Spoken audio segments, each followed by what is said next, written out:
Good evening and welcome to another episode, or maybe morning, afternoon, wherever it is for you. Good day. To episode 22 of CUBED, the Marvel Snap podcast. Tonight, we have on everybody's left, Bok Choy, a.k.a. Dakota. Go ahead and give yourself some clappies, Dakota. Oh, what's up, baby? How y'all doing out there? Gonna make a name for ourselves today.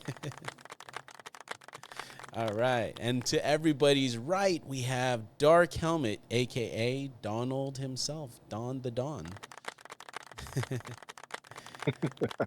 And as always, I am your host, MarcLee.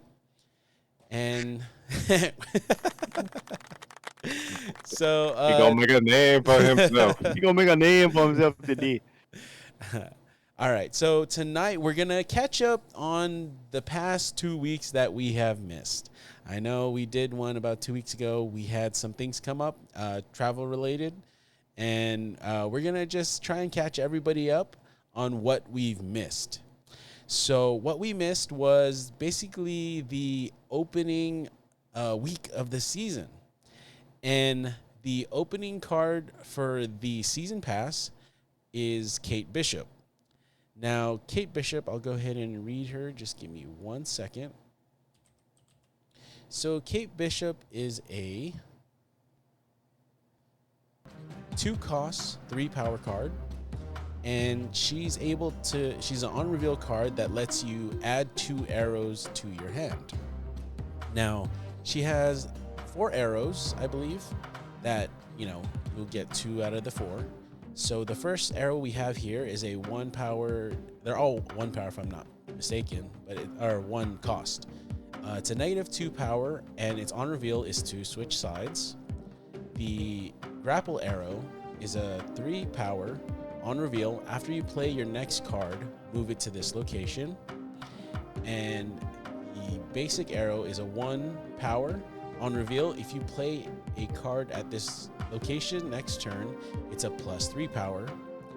And the Pim arrow, which is an ongoing. If your side of this location is full, you get +3 power. Now I want to start with you, Don. How do you feel about the release of this season pass card? I think this is actually a really fun tech card that we're running. It actually does fit into more decks than you actually think. Obviously, you jump right off. A zoo deck works great. But even with stuff like, I've been running it in a almost negative deck. Not a negative deck, sorry. Ajax deck where you're pushing negative to the other side. Even though you randomly get stuff, there is a lot of good stuff in there that you can use here and there to just kind of build those extra little points, make sure that you're doing well. So it's a really great tech card that I feel like fits into so many different decks. Okay. How about yourself, Dakota? Yeah, just to piggyback off of Don, I think this card is kind of like our 2-cost Nico. It has so many awesome capabilities without as much of a drawback because you're not waiting for it to change. You get the chance of 2 of those arrows. And I mean, this tacked in with Devil Dino, there's some new ways to kind of fill out your hand. Obviously with locating training ground, it's not as great if you didn't want, one of the arrows or not, but this one has a lot of mobility moving into, as we start to cook up other stuff. Like I've yet to have one point when I go, man, I hate this card. Like this card it cooks. I really like it a lot. All right. Well, so for me, I haven't actually played a lot of this card. I played a lot of this in Zoo, and it's just it's a really good card, right? The reason why I haven't been playing is because I've actually been focusing more on like just gaining alliance bounty points, because you get a free variant for the week. But let's look at the acid arrow, right? A -2, a 1-cost -2. It's almost as good as a goblin, a green goblin. And most of the time, if you play the hood, you play that negative power, and then you try and get it over to your opponent's side using Viper or Annihilus. Yeah. But this is actually it's its own package basically. So it's a really cool -2 that you could just clog up the other side if you get it. Then the grapple arrow is just like a spider, the ghost spider, right? And it's even stronger. But the only difference is you have to play the card after. Now, Ghost Spider, you have to play the card first and then you play Ghost Spider. But this, you play the grapple arrow, then you play the card. So it's just the order of operations on that part. But it's strong. I've definitely screwed that one up. Same.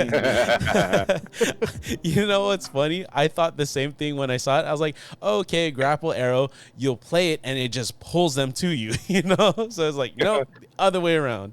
So Wrong. Yeah.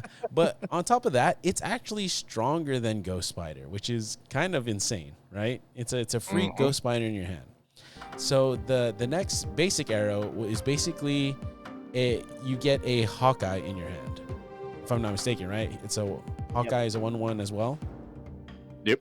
Okay, so yeah, it's like you get a Hawkeye in your hand, and that's kind of fitting, right? Hawkeye was the teacher of Kate Bishop, Hawkeye. So if she gets a basic, quote unquote basic, it becomes basically a Hawkeye card, which is pretty cool. Now the last one, the Pym arrow.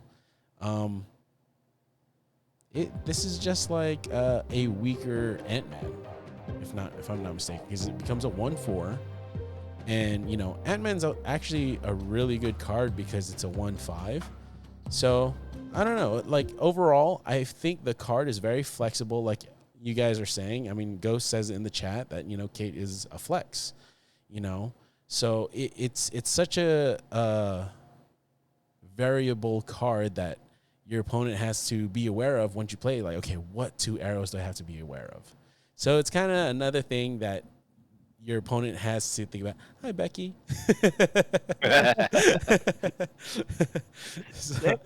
Room service, right? Well, it was my week for enchiladas, Wait, My man. What happened to I forgot to share it. Okay, I don't know why it went down, but yeah. There we go. Now I can there you see. go. Yeah.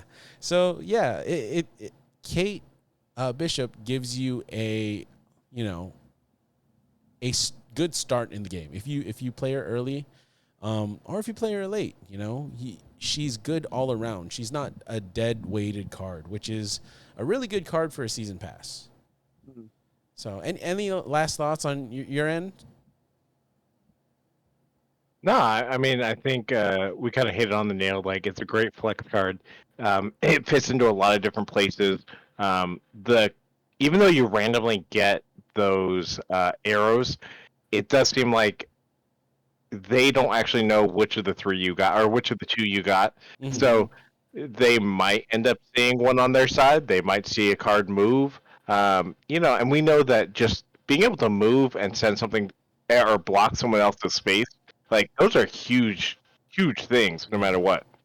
So just a great little fit of a card, especially for a season pass. I mean, is it one of those pass cards that you're like, if I don't have this, I can't win the game? Mm-hmm. But you know what? It feels good to have it. I don't regret having this as my $9 investment for the month. Yeah, good point. Yeah, because most people, if you want her, you have to buy the season pass. Or can you, when the card comes out, are you able to buy it straight from the store? No, right? You have to wait a season until the season's over. Yeah. Okay, so yeah, I mean, it is worth the $10 investment. So, next, the card that came out with Kate Bishop was the Spotlight card, which is Marvel Boy. And Marvel Boy is a 3-cost, 2-power card. And after each turn, give 3 of your 1-cost cards plus 1 power. Now, let me start off with you, Dakota. How do you feel about this card? So this card in itself is an interesting, different way to play Zoo. Mhm. Okay, I enjoyed it. It definitely has gotten me some cubes stolen at the end there. Like, it can just completely become cracked if it's hitting those last three. And, they're relying on just winning that by like maybe one. And then you go, I got you, bitch. And the thing is, it doesn't run as well, in my opinion, with the OG style. And I like you got to put Kyra out because you don't want to risk that Killmonger play. That just gonna completely kill you. You're gonna lose your 8 cubes. It's not worth it. And this is kind of a hard thing because it's like, well, I play him down at this point, or I play her. And if I have Khazar, I want to play Khazar, but I don't know. So it can kind of fumble you a little bit, in my opinion. Like, I think this is a good card, but you just have to make sure that you're not playing the OG style zoo that we've grown accustomed to, I think. Yeah. But I enjoy this card. If I had to choose between OG Zoo and the new style of Marble Boy, I think I still prefer the OG style. Okay. How about yourself, Don? Yeah, I mean, I think Dakota hit it pretty well. Like, in some ways, this card really reminds me of Bishop, right? Yeah. Where if you don't get out early, it kind of struggles, right? Yeah. Don't get me wrong, I think it's slightly better than that card just because, you are basically getting, if you only get it for one turn, it's a 3-6, 3-5, right? Yeah. Which doesn't feel that bad. Mm. But it doesn't feel great when you're playing Zoo, right? Yeah. Think about, like, okay, now they Killmonger and all that's gone. And if they're Killmonger, they're probably playing Destroy. And if they're playing Destroy, you're going to be in trouble in the first place. I mean, I know it sits in the Killmonger, the, like, the 3, why is my brain blanking on that whole deck? So your Shaw and all that deck. Surfer. But at the same time, it's like I feel like it's okay, but I wouldn't prioritize it over like Kyra or something like that. Yeah. Okay. Yeah. You guys made really good points. I mean, I feel the same way. Like you guys mentioned, the old generic Zoo. What you do is turn 4 if you can, you play Khazar. Turn 5, you definitely want to play Blue Marvel. So turn 3, you have options, right? Now you have Shauna, you have Kyra, and I just feel like if Zoo becomes popular, whenever Zoo becomes popular, Killmonger becomes popular. So it's like it's never gonna have a time where Kyra isn't needed unless you're not playing against Destroy or a teched Killmonger. So the cost wise just seems a little bit bad, but I feel like if you put it at another cost, it would just be worse, right? Or like broken. So if you play him on 3 and you have 3 other 1-cost cards, he becomes a 3. So he starts as 3-5. He goes 3-8, 3-11, 3-14. At the end of the game, he's a 3-14. I got that right? 3, 4, 5. Mm-hmm. Okay. Yeah, he becomes a 3-14, right? But it's very random who he selects. He can't select the same 1-cost card again, so it's kind of unreliable. Whereas you play the Khazar and okay, every 1-cost gets 1 power, or Blue Marvel, all cards get that +1. So it's very weird, a weird play line. You kind of have to choose, like, how do you want to play the game, or how do you want to win, basically, right? Like, did you want to win because you protected it, or do you want to risk it for the biscuit? So, Let's go for the biscuit, baby. yeah. So, Marvel Boy, it's an overall good card. Do you guys think he fits in any other deck besides Zoo? Not really. Yeah. feel like he's pigeonholed, right? You have to have several one costs in there for it to work, right? So, I mean, maybe with the way things are, if you ran maybe a control deck with Sir- Kyra? with Shauna, Oh, Sean. right? Oh, yeah, yeah. Maybe something like that could possibly work, but no, I think he's pretty zoo centric. Mm-hmm. Yeah. So, Like and I'm that's the thinking, thing. Like, the places where you run Shauna is only like I haven't seen Shauna run in any other deck either, right? no, not really. And the thing about zoo decks is you're so because you could play so many one cost cards, right? And there's Shauna. There's not only Shauna, but there's also Squirrel Girl, which your board space is so limited. Also, depending on the locations, where sometimes you run into Central Park where you get 3 more squirrels, and you're just like, well, my Squirrel Girl is not useful. Straight so up, man. so you got to be like, okay, what lane do I want to close out? Because once you close out a lane, they could take advantage of that right away. I mean, Marvel Boy does a good job of, if you close out a lane, at least you get like 1 power per turn, but at most it's going to be like what, 2 or 3 extra power, and they could cover that really easily nowadays in this meta, you know. So it's a very weird card. I feel like if you love Zoo, pick it up. If you're, I would say if you're early on in the collection track, he does very well, because I know in our early collection track days, we did nothing but Zoo. Yeah. You activated my Kazar card. so so yeah, it was a great time. I mean, this game was really great for newbies, but once you hit pool 2 and Killmonger was around, you're just like, well, I can't play Zoo anymore.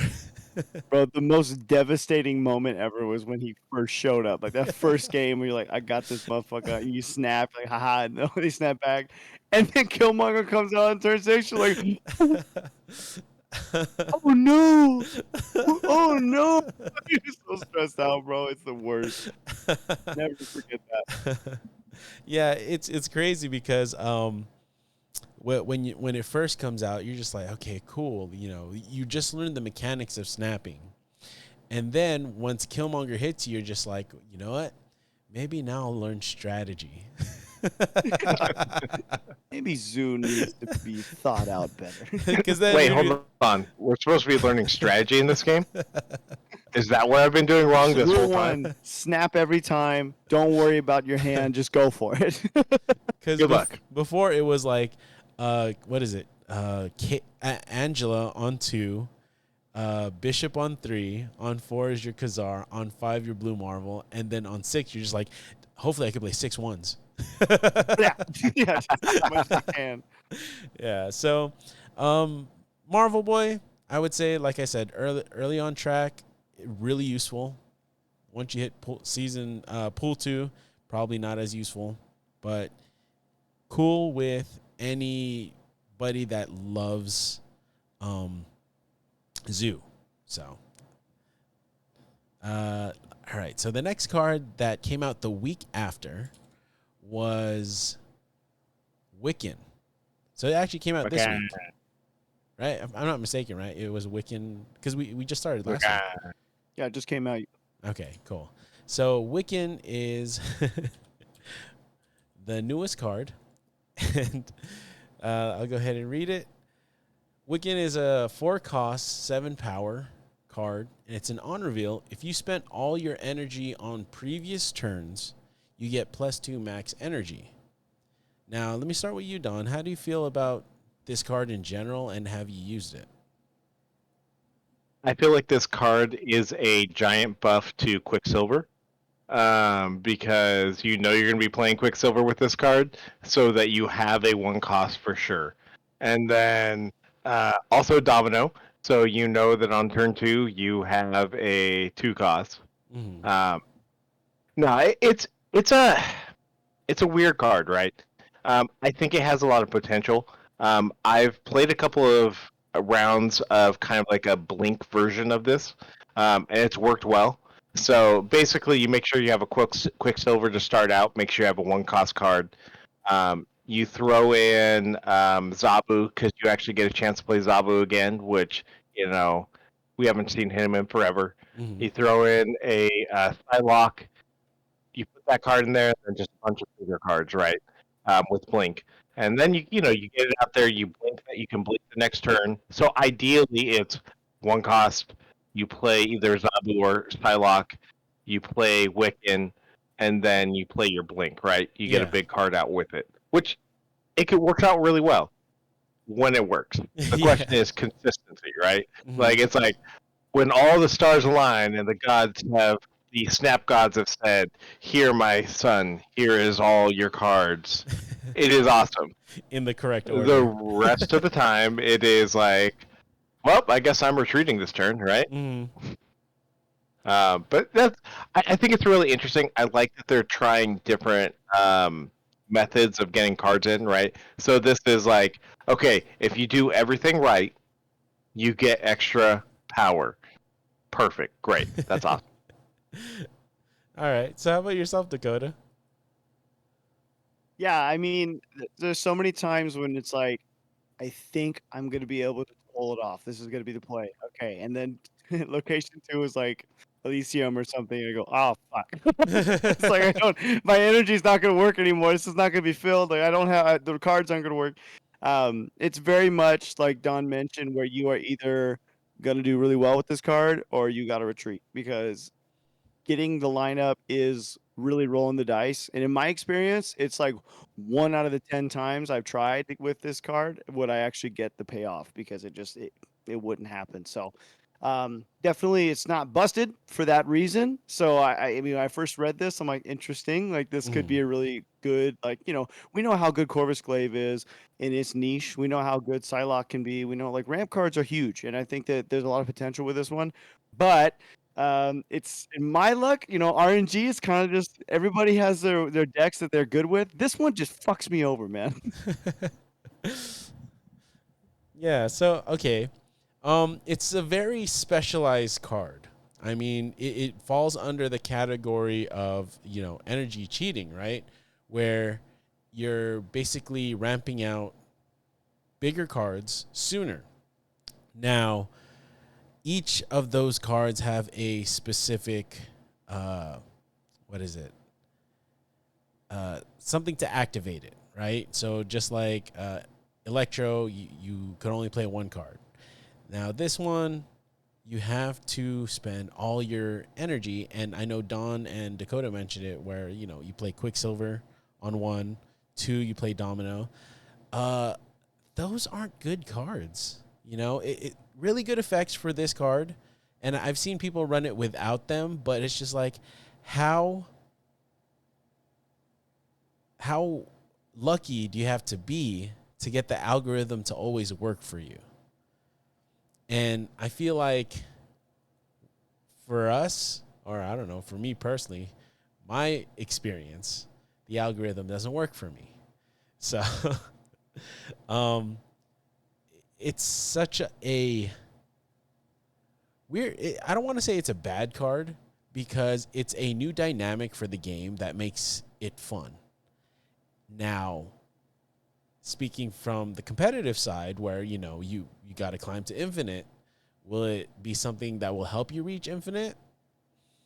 Depends on the algorithm, right? Everybody wants to think, okay, if you do, like Don said, the stars align, right? And say you actually play Quicksilver to help you out, then you play Domino to help you out. Then that's 2 cards out of so you open with three, you draw 1 on 1, and you draw 1 on 2. Okay, so that's 2 out of 6 cards in your deck. That means hopefully when you draw half your deck, you draw a 3 cost and then a 4 cost, right? I know a lot of people have been running Coulson because Coulson gives you a 4 or 5.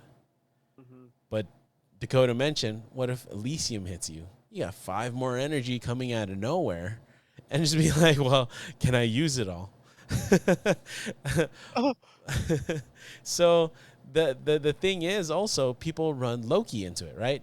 If it doesn't work out, I'll just Loki all the cards. You know, so it's really cool that does a it does give you options. Like throwing a random Loki into it can give you options, especially because they changed Loki. Now Go says he's a gambling addict, so he's all for Wiccan. to the moon, baby. Yeah. So I have a theory. well, what is I have it? a conspiracy theory that this game, when you sign up for it, chooses one thing you're going to be very lucky about. You're either going to Oh. get the perfect draw, you're going to get the pull cards, or you're going to get, you know, good like variants when you pull them. Like, Oh. but you're not going to get all three. You're only going to get one of them. So, like for me, I get to pull the new card with 1 or 2 Keys. keys every week. But when it comes to actually getting other variants or pulling or like my opening hand, it's all shit. Oh. Man, I guess it's, mine is I'm lucky I get to buy good variants. You're blessed with good money. Right? For that, I know where you're getting all that money. It's just, it's crazy. Like, I did have a good span of 3 weeks of pulling the card with 1 key, the card that I wanted. I pulled Wiccan with 2 keys, but I love that Pixie variant. I've seen that Pixie variant upgraded with the what is it? The purple cosmic border. Mm-hmm. Perfection. Like Emperor's New Groove. We got a whale over here. I mean, just wailing out, just like So, I'm going full cosmic. and I don't even play Pixie, man. But good variants are good variants. Like, so one day Pixie's gonna be something on my radar. I'm gonna be playing Pixie, and I'm just like, why didn't I get that variant? But it is what it is. It took me 4 keys just to get that variant, but I'm crying. So anything else you guys want to say about Wiccan? I know just a quick little tidbit. I guess. Okay, so sorry. So Dakota mentioned the reason, because I asked Dakota, why did he look like Thor? Like his his garments. So let me go ahead and show him real quick. So I asked Dakota, why did he look like Thor, especially in the new variant that came out, right? So go ahead and explain it, Dakota. Yeah, so when he first came out, he was known as the Asgardian. That was his name. And as time progressed, he eventually turned into Wiccan. But that's why he's got that Thor fit, baby. Do he's you just gonna be that name until he changes it up. do you know why he went by the Asgardian? Not necessarily. He just kind of, from my understanding, because this is one of the twins from Scarlet Witch, right? Yes. So what I'm thinking is happening, because Mephisto took the kids back after the Scarlet Witch created them just Yeah. out of magic, brought them back, but their souls like manifested and just kind of appeared onto Earth, and his character just really liked Thor a lot, from what I remember reading. Oh, interesting. Okay. So that's a little tidbit. I know he he mentioned that, and I was just like, it's very weird. I thought, I was like, was he Asgardian? But I was like, I know he's Scarlet Witch's son.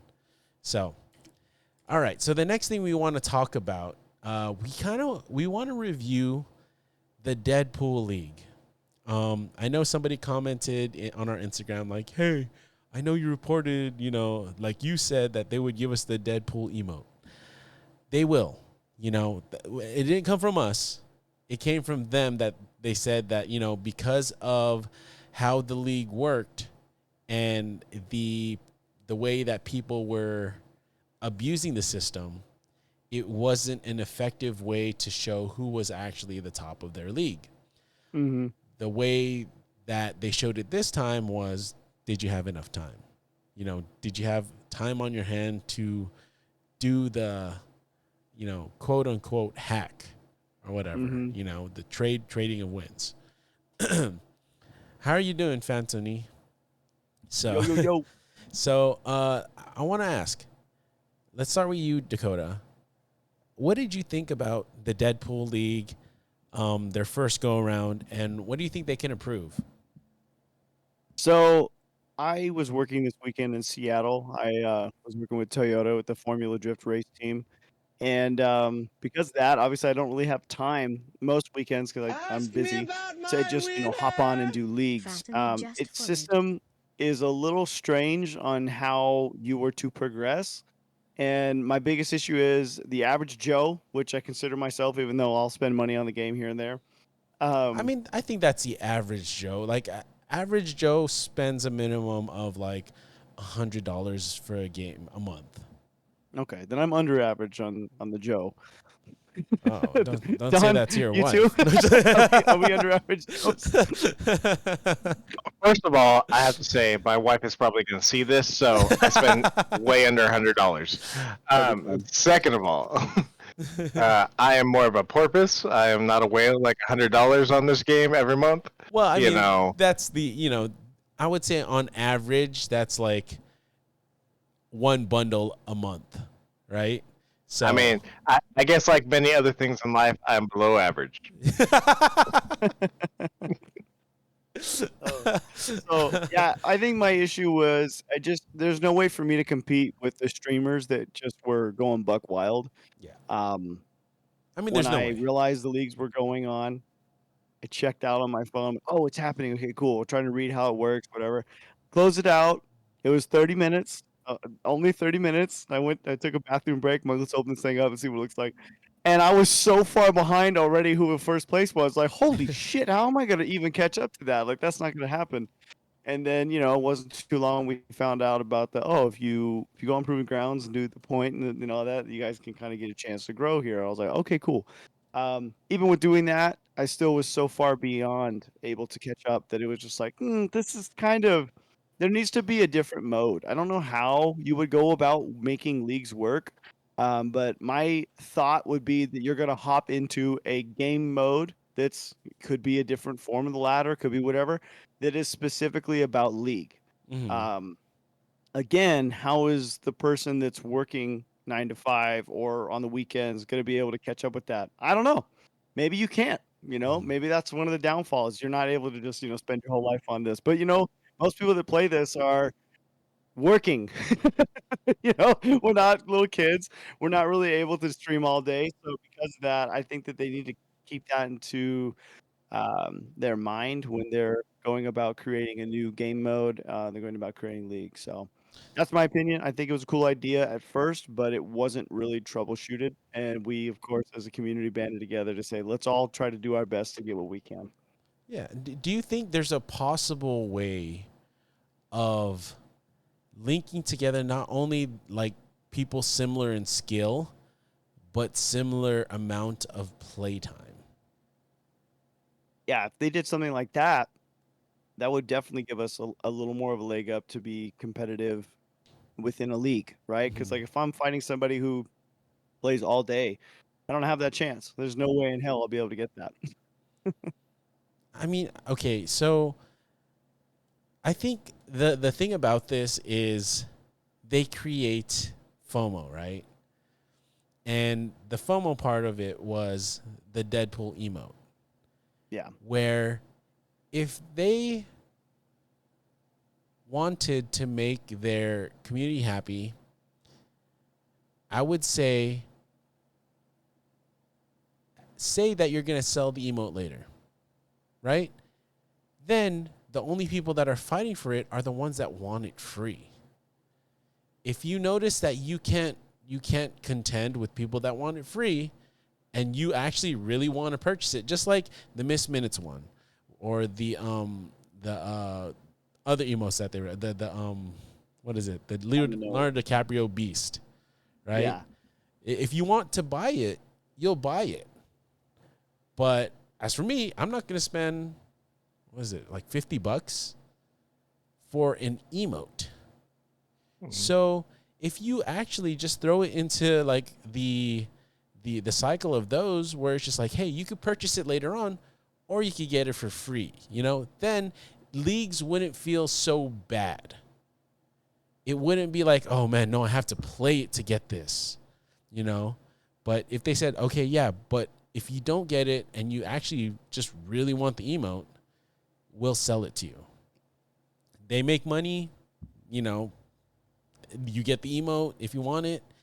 Everybody's happy, Now, if you win it, then it feels like, oh, see, I was one of the ones that got it for free, right? I was that good. But I don't know. That's one thing I saw that I wasn't really about, which, like Dakota said, if you had enough time, you could just keep going. Like, and I don't know. Let me ask you, Don. First of all, what were your thoughts on it, and what do you think they could improve? I feel like there were two big things that happened here. I think this is kind of like the tale of two different events, right? Mm-hmm. We're just coming off the Deadpool's Diner, right? Where it felt really good, right? Like you're just like, okay, if I get this many points, I get all the things that I want here, Mm-hmm. right? And then we step into this event that like for players like myself, look, I push hard that first week to make sure I can make Infinite, right? That way, that second week, I could take a little bit of a breather and be like, okay, you know what? I can dedicate this time.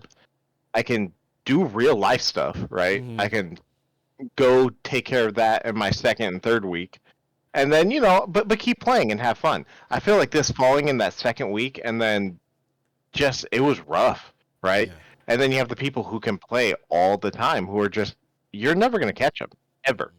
And it's like, it feels like, okay, only these people are getting this thing now because that they have time to just be on the game up versus like again, Deadpool Diner, right? You're like, okay, you know what? I have to put in some work to get here, right?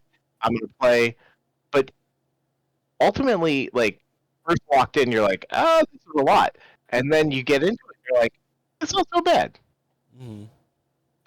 And I think that's kind of the highs and lows of the thing. You're coming off this kind of event where everyone. I mean, I think most people really enjoyed Deadpool Diner, Mm-hmm. or at least I know I did. I'll put it Yes. that way. The league honestly made me not want to play much because I'm just like, I can't play anyways.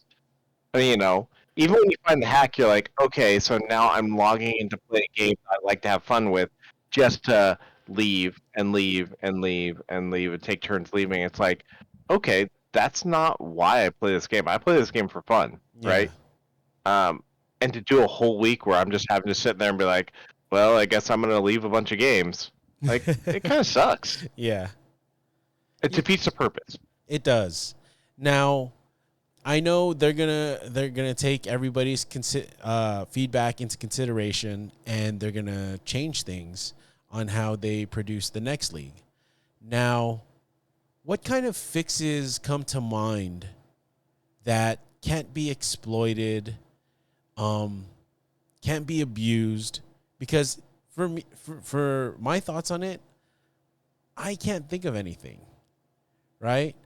Like if you only get points for winning, you could still do the win trading, right? If you go negative points in losing, then losing feels so bad. Feels like I would never play this game mode, right? So it's just like, what's that happy medium that they have to find that works for everybody, I know Dakota mentioned maybe they do it like Deadpool Diner where they had its own little section, right?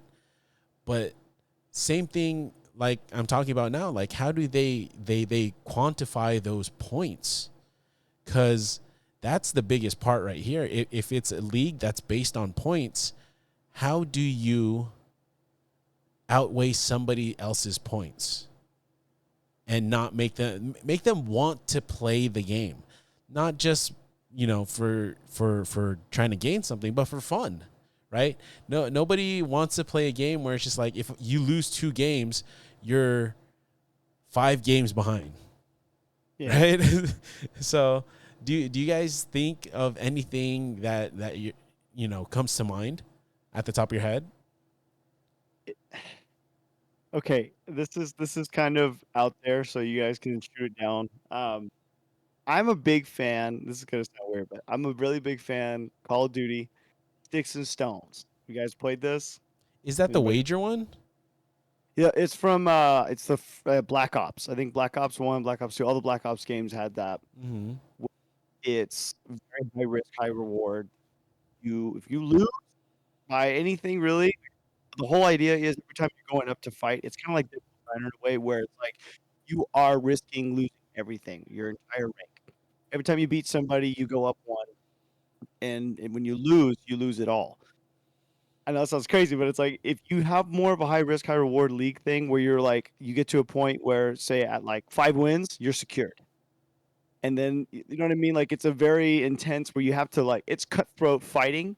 I can see that being more because you know if you look even at like Rocket League, playing League is going against people who like they want it. Okay, like I enjoy Rocket League. I am not on league level. Okay, that's just like let's just plug in and have fun. So I think that if you make a mode that is intense in that aspect where it's like you win or you lose hard, I think that's kind of like it's for the tryhards. I can see that. Like me, I wouldn't even play that mode. I would not. But you, Mark, I know that you're good. I can see you going after that shit. But I don't know. That's an idea. That's the thing. Like, I don't. As much as possible, I don't want to play a mode that makes it feel bad, right? Mhm. I mean, like Don mentioned earlier, the way that they did Deadpool's Diner was so good. You know, yeah, I got upset, but then you only got upset if you didn't realize, hey, you have 2 weeks. So it's just like when you're in that mode where say you want this card on the first day because these streamers are getting this first card first day. I got it for free in 7 days. No, yeah, 7 days. But they got it the first day and spent $100, maybe Yeah. maybe $200, right? So they're paying that extra money to get it on that first day. Yeah. And just to be that, like I said last time, just to be that content creator that has a card that can tell the public about it. Now, if I had that expendable cash like they did, yeah, I'd do that too. Of course. But, you know, we don't. So, of course, you know, Second Dinner thought about that. And people got upset that they weren't still able to do it.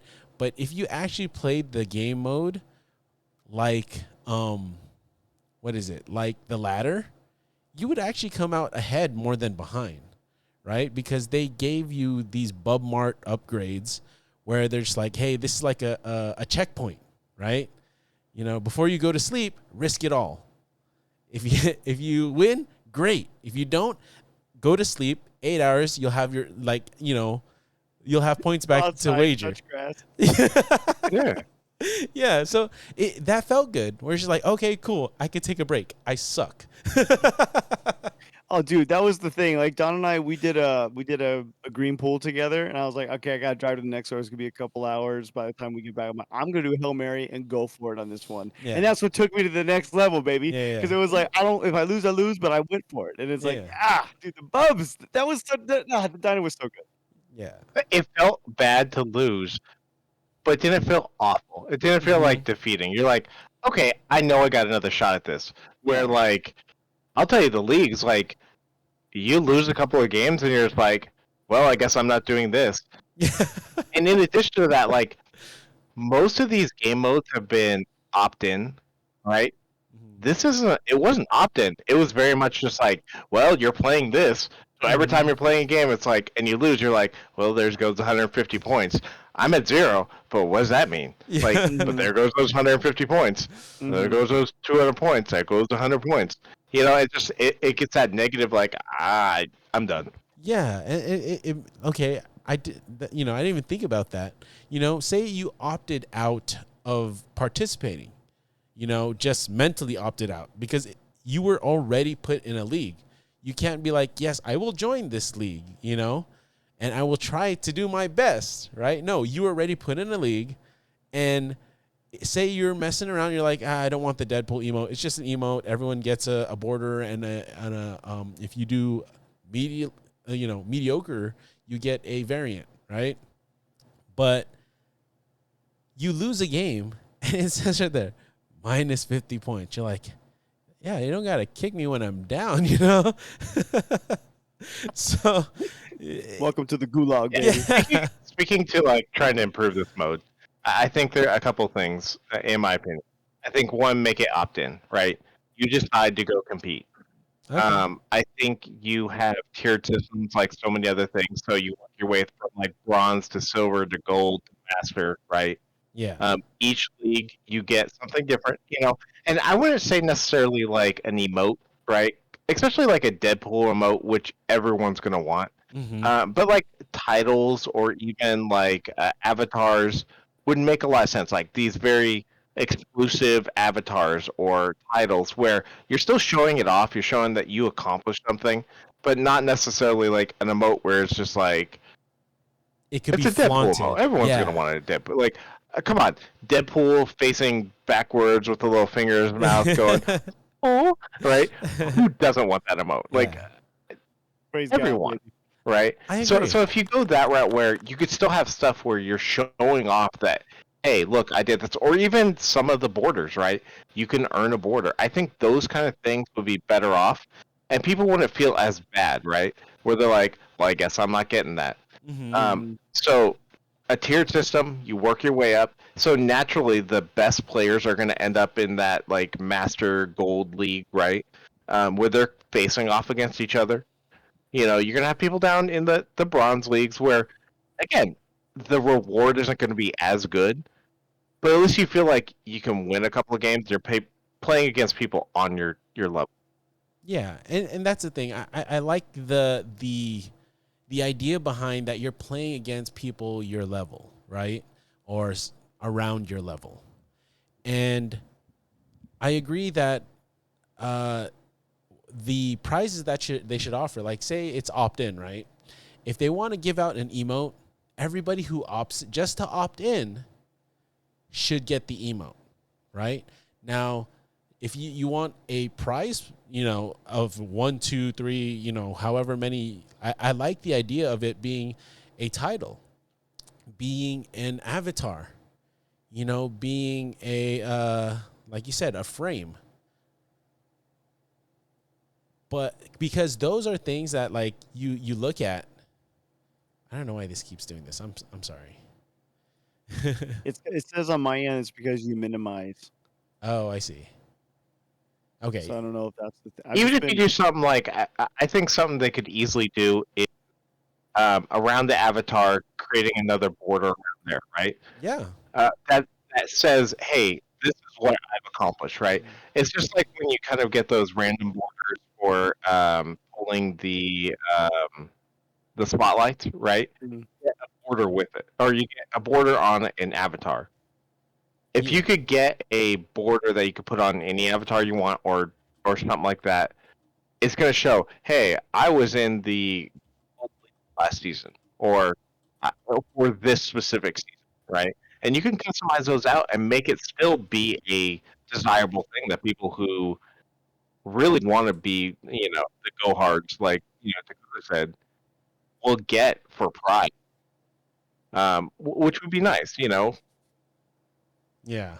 So, I mean, if they do it like that, it would make it feel better for, those that don't feel like trying so hard in the game. Because just getting infinite, I know there's a certain percentage that has never made infinite and they're still trying to do it. It is tough because it's very sweaty to climb the ladder. Now, sometimes it takes people the whole month. So throwing a game mode, Dakota, throwing you motherfucker. no, I was looking at your face. I was like, stop making that face. I'm not Oh, calling you bro. out. Sometimes it takes you the whole month and you still don't get it, bro. And that's hard to do. So when you have that mode, and then you throw another mode like, hey, not only do you have to compete in this one, you have to compete in the other one too, right? Now you have to split your time, where, yeah, a game is about 5 minutes, right?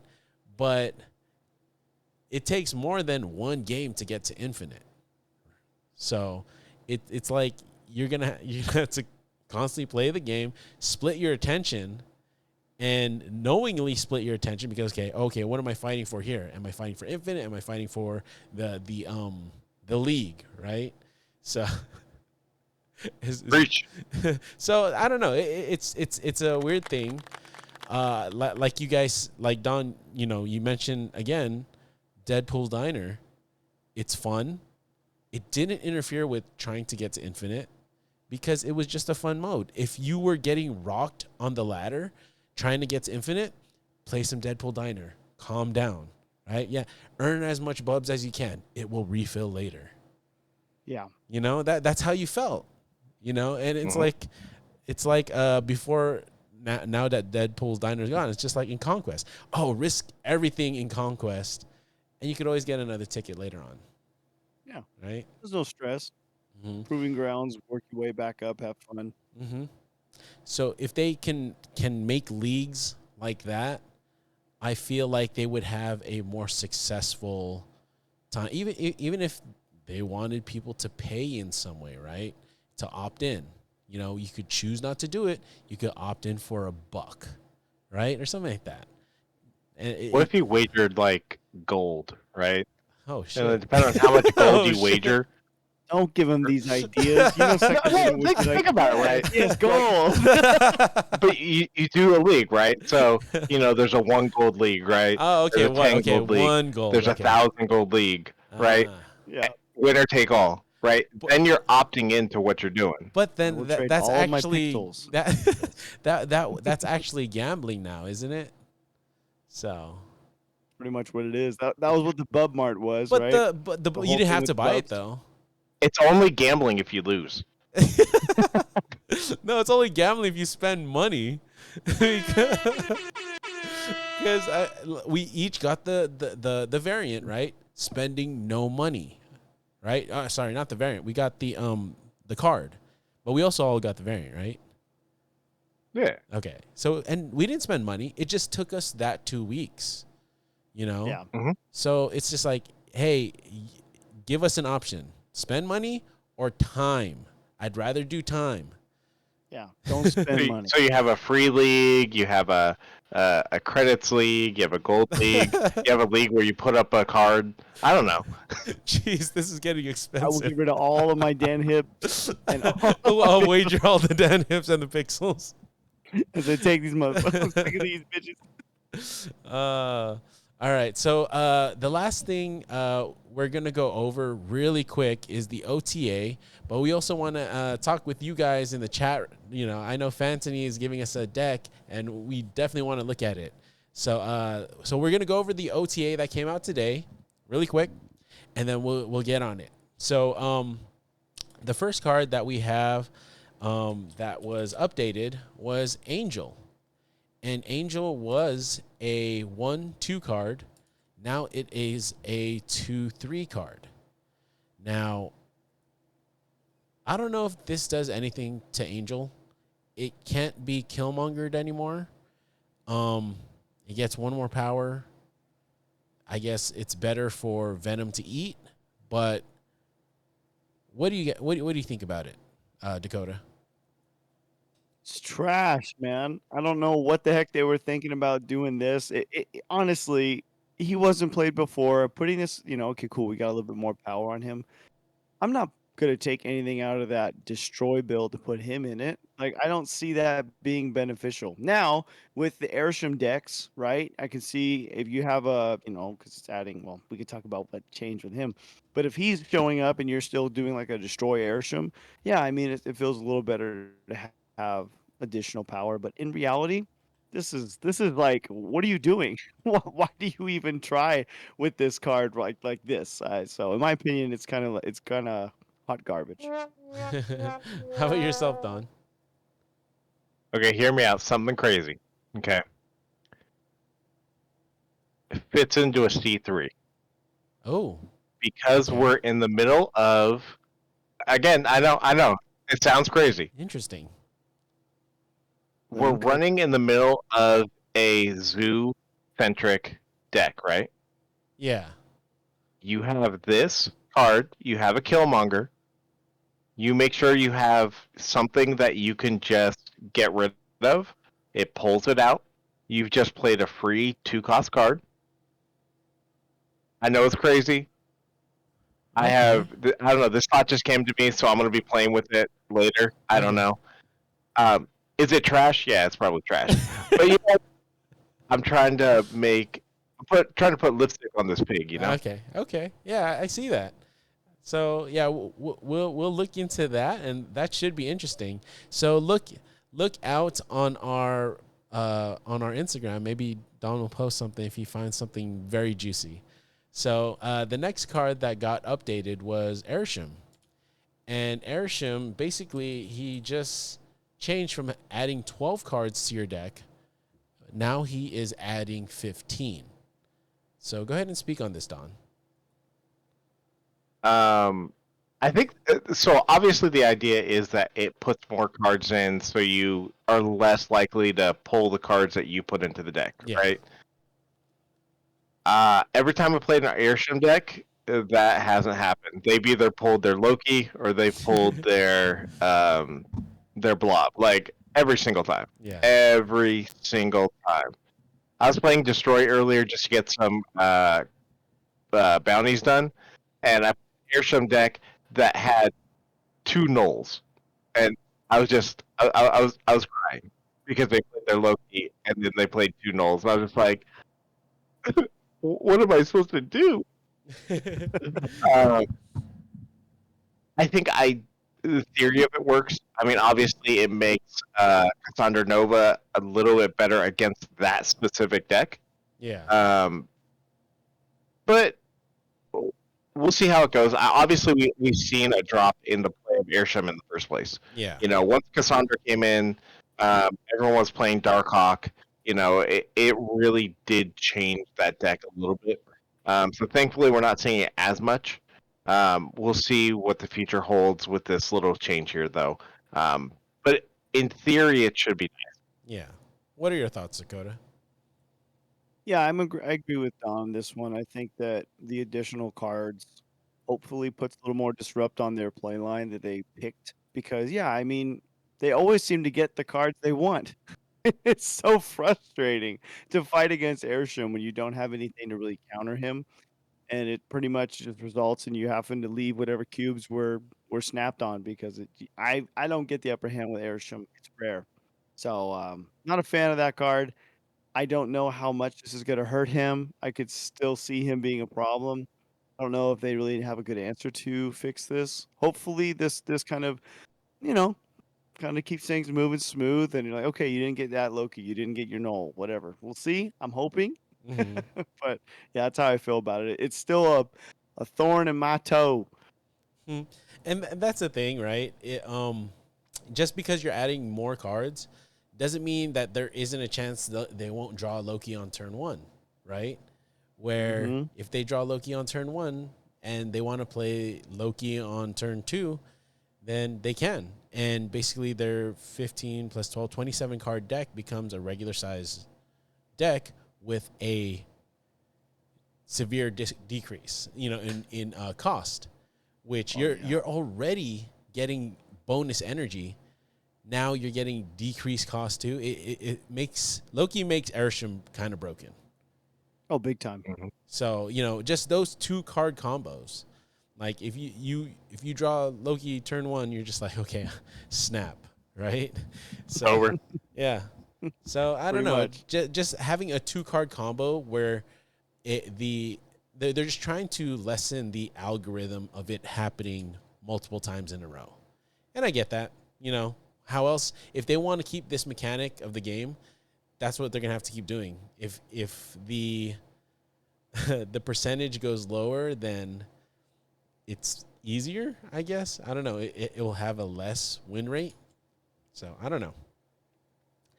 So the next card we have is the card we were talking about earlier is Cassandra Nova. And Cassandra Nova, she basically just lost 1 power. Thoughts on this, Don? I mean, obviously that 1 power loss is something, but it also doesn't feel like that much because like this card already is great, right?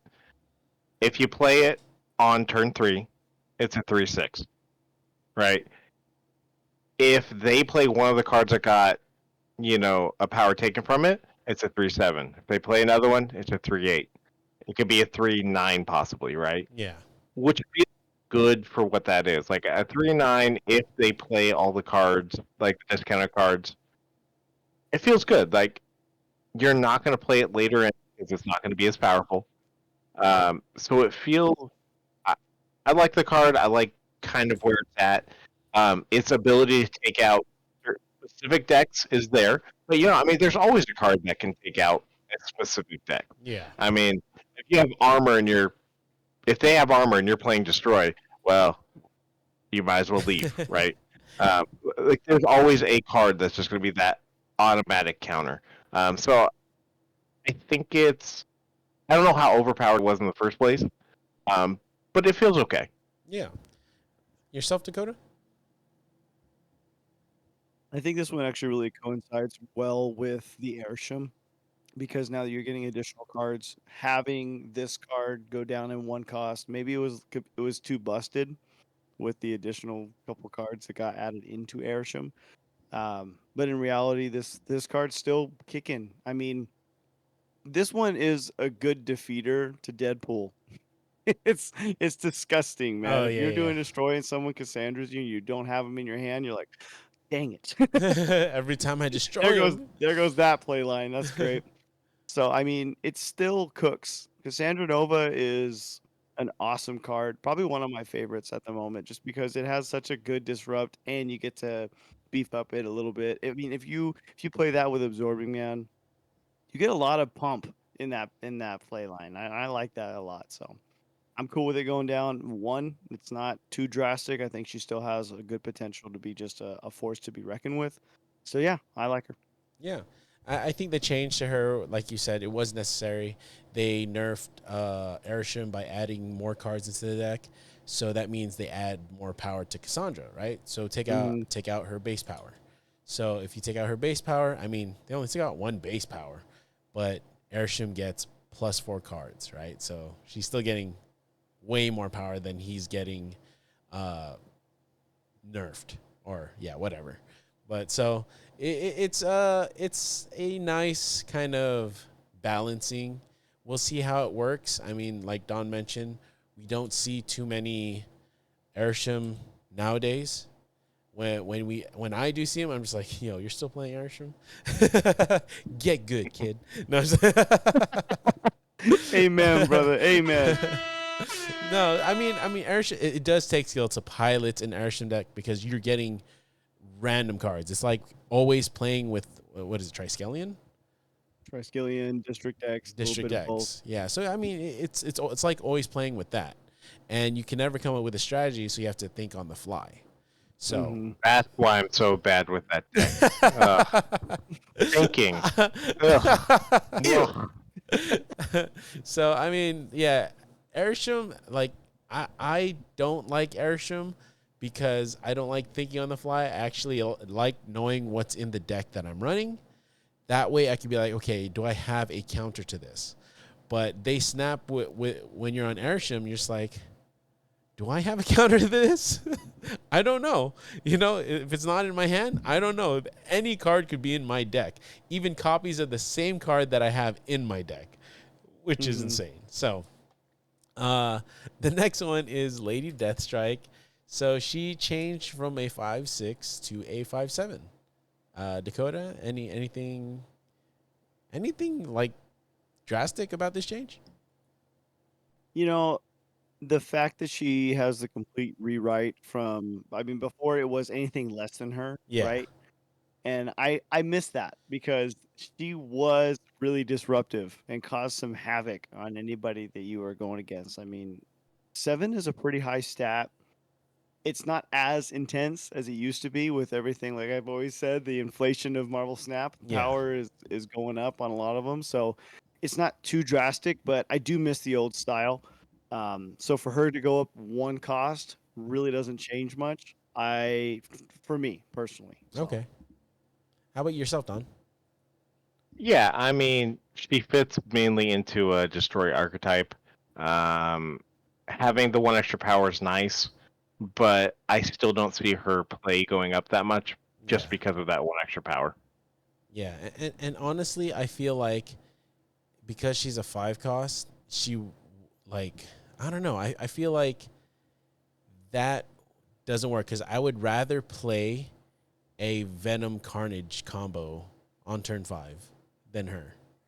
hmm So I don't know. That's just where Destroy is at right now. It had like Fancy says, there's potential, but it's very niche. Yeah, so that's a good way to put it. So the next card that they upgraded or buffed is Man Thing. Man Thing went from a 4/5 to a 4/7. Good. Anything to say on that, Don? Yeah, I mean, I think we might see him played a little bit more with this age of zoo Ultron. that's been going on, right? He does really help out a lot in that regard. But other than that, eh, it's an okay card. Yeah. How about yourself, Dakota? Yeah, I mean that's got a lot more power on his card. I'm cool. Like I know I just said that 5/7 on Lady Deathstrike's not too crazy, but with this one doing that -3, that's pretty impressive. What he can do. Like his power is actually pretty stacked if he's on a lane with a lot of lower cost cards. With Ajax, with Cassandra, with A Bomb, like I don't know. I think there's some things you could do with High Evo mixed in there. Like I'm liking that. I think that this is a new era that could really bring a toxic out, some toxic card play style. And I know we have a few guys in our alliance that really love that, so I'm sure they're pumped about it. So it's cool to see. All right. One card destroys it all. Yeah. So I I know, yeah, think Luke that Cage is the answer. That's true. But yeah, that's what sucks. The negative power will always have two what is it? Two enemies, Shadow King and Luke. So, like Don mentioned, if one card can always destroy a whole, what is it, archetype sometimes. Now, the next card that got updated or revisited basically was the Mind Stone. So the Mind Stone basically just changed back to a 1 cost. Feel great about this. Might try Thanos out again. But how do you feel about this, Dakota? yeah, honestly, I was just looking at revamping my Thanos deck before we officially hopped on here because I was like, "Ooh, you know what? Actually, he's back." And then Lockjaw is back to what he used to be. So I think that this could be like a slow roll, and then I could see by next week everyone's playing Thanos again. You're just like, "I want to play the game." So yeah, I'm excited for that actually because I miss Thanos, dude. That was a really fun deck. Okay, how about yourself, Don? I mean, Thanos is an exact, or Lockjaw isn't exactly. He's a 4 cost Yeah. now. But I True, true. digress. You got me there. No, I'm not 100%. I know they changed it because of the whole Mockingbird thing. Yeah. Ultimately, I don't see it being a huge change. I mean, it's a big change for Thanos, that's for sure. But yeah, it's just 1 cost now. It'll be good. I'll mess around with some more Thanos now that it's not beaten to death with a stick like a Yeah. dead horse. Like they did so long for so many times, Yeah. continuously, nonstop. I feel like with the change now, it makes Thanos be, and Thanos is more Thanos centric now, right? So it's not as broken to get the stones in your hand anymore. So Yeah. before it was because you're like, oh man, I could use the stones for this, for that. But now it's only for Thanos. So I like that they made that change, and I hope, Thanos comes back, but, not overpowered. Now, the next one is Nocturne. So they changed Nocturne from a 3-5 to a 3-4. What are your thoughts on that, Don? I mean, she was getting a lot of play to begin with, and having a 3-5, which is, premium power, Yeah. and the ability to change a lane, which, everyone was using that. I mean, I feel like she replaced basically Jeff once the whole Professor X thing happened. Yeah. While, her losing the power kind of sucks, I don't think it's going to be that big of a deal to it.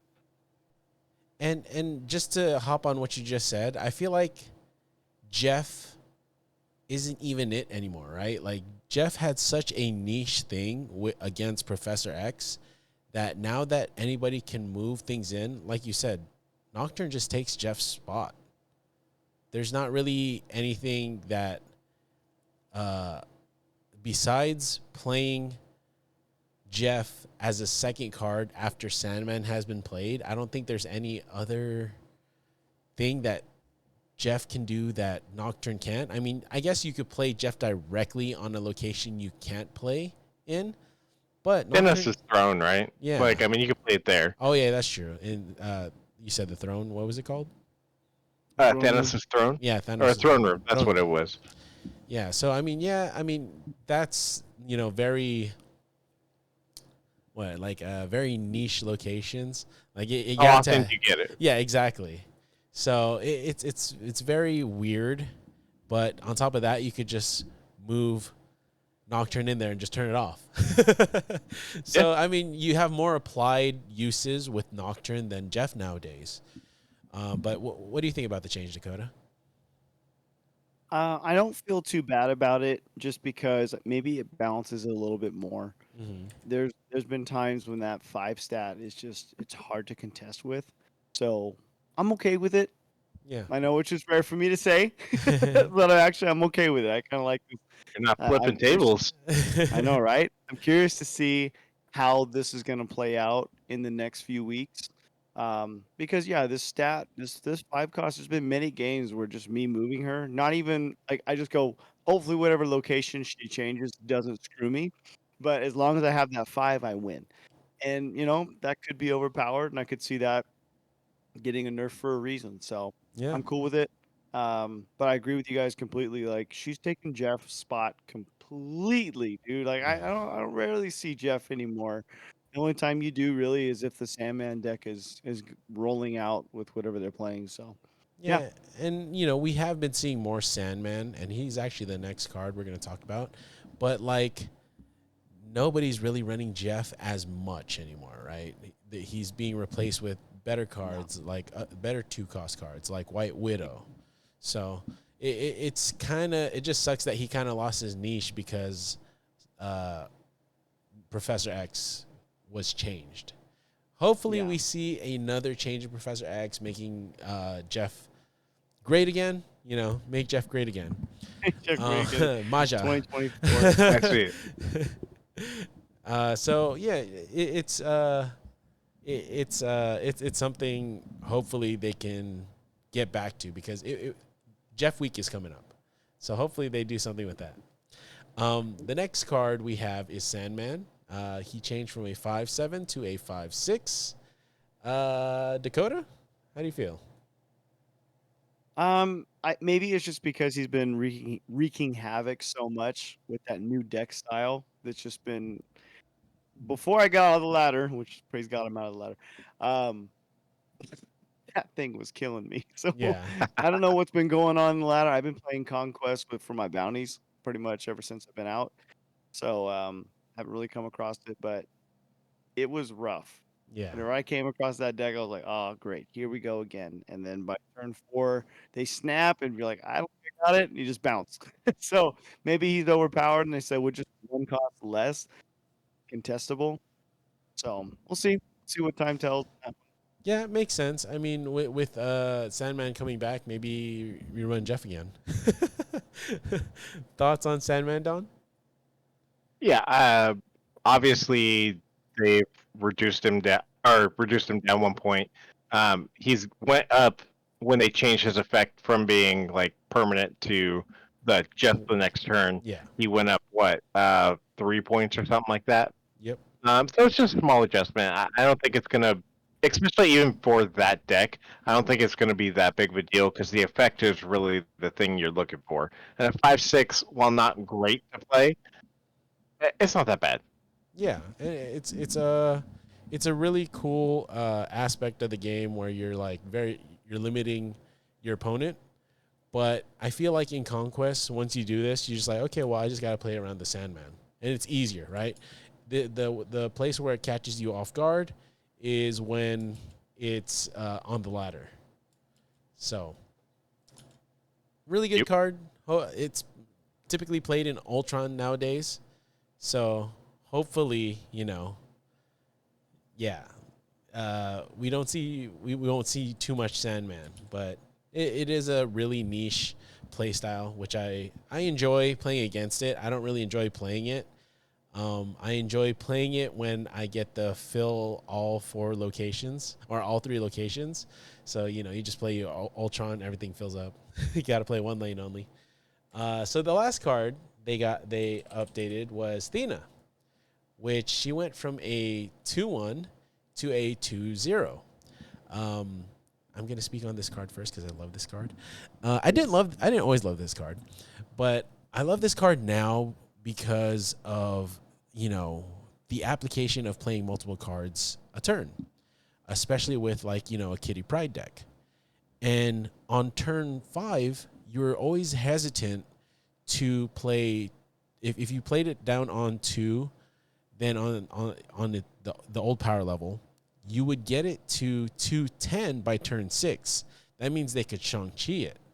But now that it's changed to a 2/0, if you play 2 cards after turn 2, it will get to 2/9, and then they can't Shang-Chi it because it gets powered up +3 at the end of the turn. So it would become a 2/12, which is 2 plus power, which is amazing, especially if you run it in a deck that has like Iron Man or something like that. So let me go with you, Don. How do you feel about this card? I also love Angelina Jolie. I mean, Um, yeah, no, I think you hit it on the nose, right? It is a slight nerf, but in some ways it might end up being a buff, just because you are sitting under that Shang-Chi until the very, very last turn. Yes. So I think you kind of hit it on the nail where it feels like a nerf, but it might actually end up making this card even better. Yes, exactly. How about yourself, Dakota? I'm agreeing with you guys on this one. At first, I was like, "Oh man, why would it?" But then, hearing your opinion on it at work today, I was like, "Okay, I see what you're talking about." And then again, reiterated, I'm like, with you guys on this one. I'm bandwagoning this. Cubed all the way. Oh yeah. I mean, it would also get more people to play more Magic, right, against Athena, because on turn 6 it'll be a 12, and like, okay, back to Shang-Chi range. So I don't know. If you play decks that benefit with turn 7, Athena might be easy for you to go against. So, But are you really gonna tech in a Magic just to fight Athena? No, I meant like, if you make a deck that's good with turn 7, you're like, oh, Athena, I will play that Magic. If you have like should I play Magic? Should I not? Should I have it at a 6th turn, or will he beat me on the 7th turn? So yeah.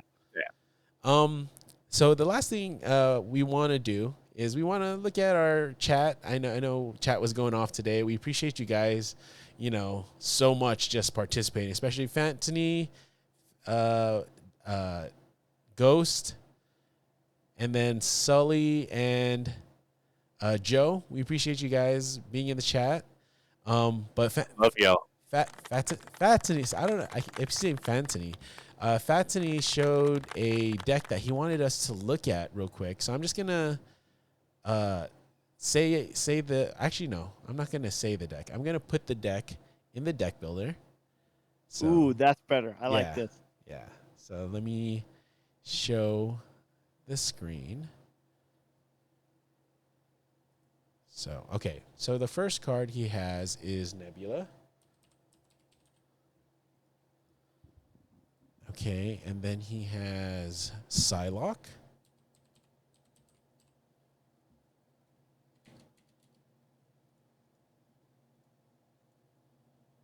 Armor.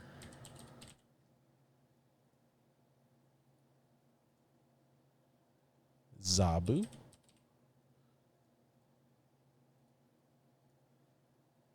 Venom. Go get them. Oh, this is turning out pretty spicy right now. Deathlock Rescue. Why doesn't it just automatically add it? I don't play online. I play on phone. Rescue. Omega Red.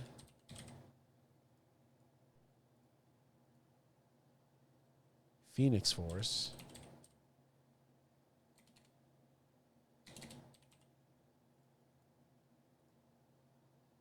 Atuma Serra Orca.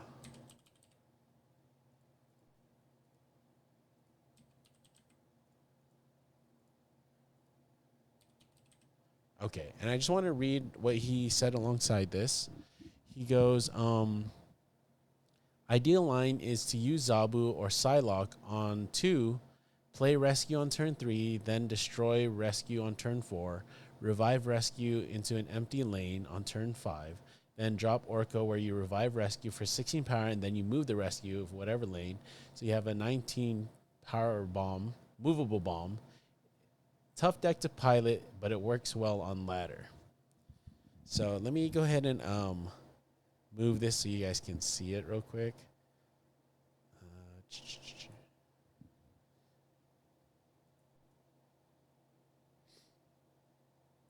All right, so here's the deck in question. What do you gentlemen think about this deck?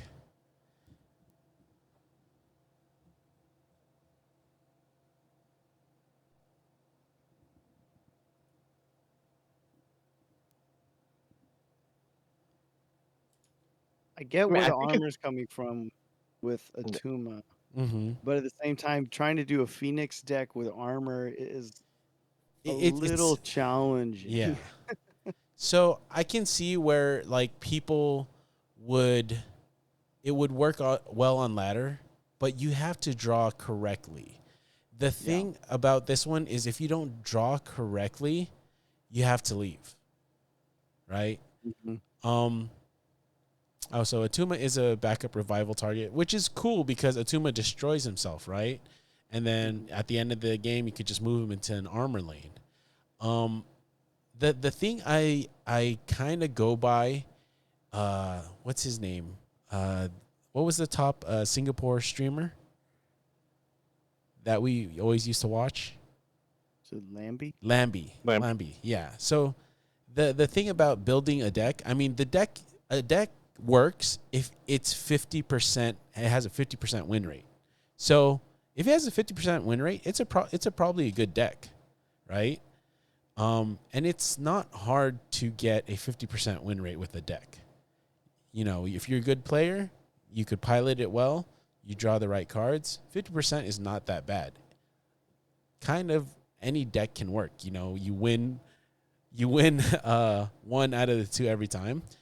The thing that he mentioned is when building a deck, if it can do anything, it has to do that thing really well.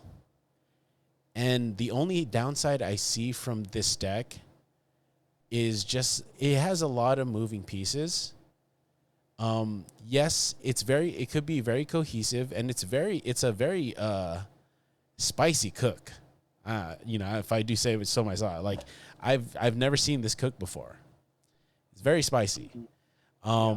So it's very original and very unique, but just having to, I agree. So, Fatani said I've never had a mirror match because your cook is very unique.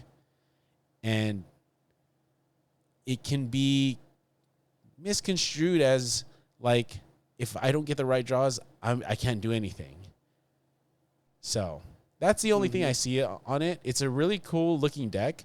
I'll definitely give it a try, and hopefully come back next podcast. Hopefully, please. We'll talk about it. I'll talk about how how I did, because I definitely want to try it out. Yeah, looking at it, it's really interesting, especially saying that like built for the ladder, right? Yeah. This being built for the ladder makes a lot of sense, because what's the one thing that always happens on the ladder, right? You play a card and you're like, okay, I know exactly what deck they're playing, right? So now I know, okay, I can snap, I can run, I know exactly what I'm looking for. Yes. This deck doesn't have that, right? Yeah. You're not going to win every card, right? But especially on the ladder, you're going to be like, what the hell is this person playing? Where you do have multiple play lines, right? You have multiple abilities in here to kind of do a couple different things. And like you just said, people are surprised, right? They're like, wait, what just the hell just happened? Yeah. Because that's what, like, looking at it, is like, okay, I could see slowly, you're working through, okay, you win an Omega lane, Omega red lane, you have Orca holding down a lane, you have Sarah to kind of change things. People have no idea what you're playing. You've played Phoenix, right? Like, we played Phoenix a couple seasons ago, and that's what got us to Infinite, right? As soon as you saw the card, you're like, I know exactly what's going to happen. He pulled that card, I'm leaving before this happens. Yeah. This almost, especially on the ladder, you're like, is this a bot? Yeah. Yeah, exactly. Right? That's what I was gonna say. But it has the ability, like, it's not a bot deck. I could see it playing out pretty well. I'm definitely going to mess around with it. Yeah. Looks like fun. Yeah, so it's really cool, like what you mentioned, where it's, if you can keep them in the game long enough to know, like, oh wait, what am I playing? You probably won the game, because if they know your play line, say you're playing a basic destroy deck on the ladder, people are gonna be like, okay, well, if they have death and they have null in their hand, I lost, right? But when you play a deck like this, you're just like, I don't know what the hell they have in hand. So it's a really cool thing to do, and it's very rare to do it. So, kudos to you, Fatini, that, this deck is actually something, you don't see very often, like you said, because it's very unique. But yeah, if you guys want to give it a try, go ahead and check out the video podcast. We will be posting it on YouTube. So it's going to be, the deck will be there. We appreciate you submitting that deck. And like I said, if you're here next week, we could talk about how we did, and we'll give it a try, definitely. Anything else you guys would like to add before we end the show? Nah, I just appreciate you guys. I appreciate people who watch and listen to us. As always, we really do just enjoy doing this. So anyone who's willing to listen to us for, an hour and a half, very appreciative. Yeah, I agree with Don on that big time. I mean, it's been fun too with Alliance. Now we got a solid group of people that are helping us with the bounties along, like just coming alongside us playing, and this is dope. This game is just got to the next level with that, and I think this is I don't know, just the potential for everything else. I'm pumped. I know I say it a lot, but like it means so much just to be able to do what we're doing, goofing off, making memes, talking about the game that we all love so much, and we're building a community around us. So we're close to 400, y'all. We almost got 400 followers on Instagram. So hit your friends up to play the game. Get us involved too there, please. And we'd love to continue to grow.